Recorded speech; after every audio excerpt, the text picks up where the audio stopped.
Hi, my name is Jessica Vasquez-Tokos, and I'm here to provide you a video abstract of an article in Symbolic Interaction entitled, "If I Can Offer You Some Advice, Rapport and Data Collection in Interviews Between Adults of Different Ages."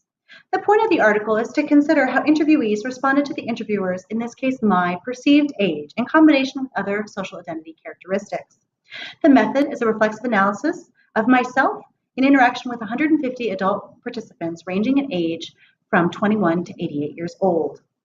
What we know is that there's a salience of identity features in social interactions, yet there's been a dominance of focus on race, gender, and class, leaving a gap in terms of what we know about age.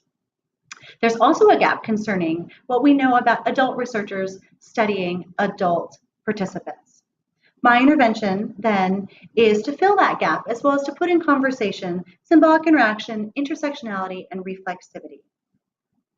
This article then explores how age, in combination with other salient social identity characteristics, structures interactions in the interview context and how this produces particular types of data, as well as reproduces particular social categories that are at issue.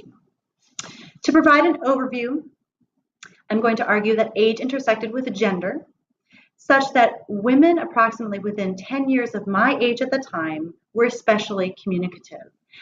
These women saw a demographic as well as an assumed experiential similarity with me that allowed them to be particularly forthcoming. Conversely, similarly aged heterosexual men expressed inhibited answers around intimacy, and this shows an awareness of sexuality that permeated the interview.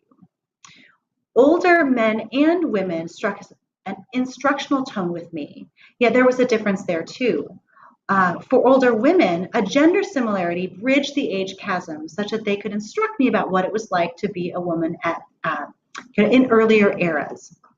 Older men, however, expressed a particular paternalism with me and offered unsolicited advice, which reproduced the social categories at issue. For example, a 66-year-old man asked me at the end of the interview if I have ever been married, and I replied no. He then said, "If I can offer you some advice, stay choosy. You don't want to marry someone who's not as educated as you. You don't want him to always have the sense of insecurity with you. So you shouldn't marry a farmhand, not that they're not good people, but he wouldn't be able to understand you and you're going to need that, so don't marry down.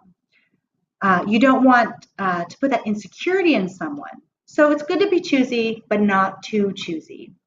So here, this man leveraged both age, gender, and marital status authority over me to offer this gender constructing and in fact gender constricting advice.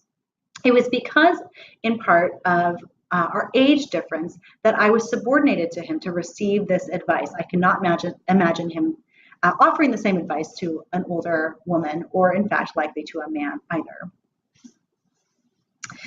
So for other snippets of data like this, as well as for the fuller argument, please go ahead and see the article itself.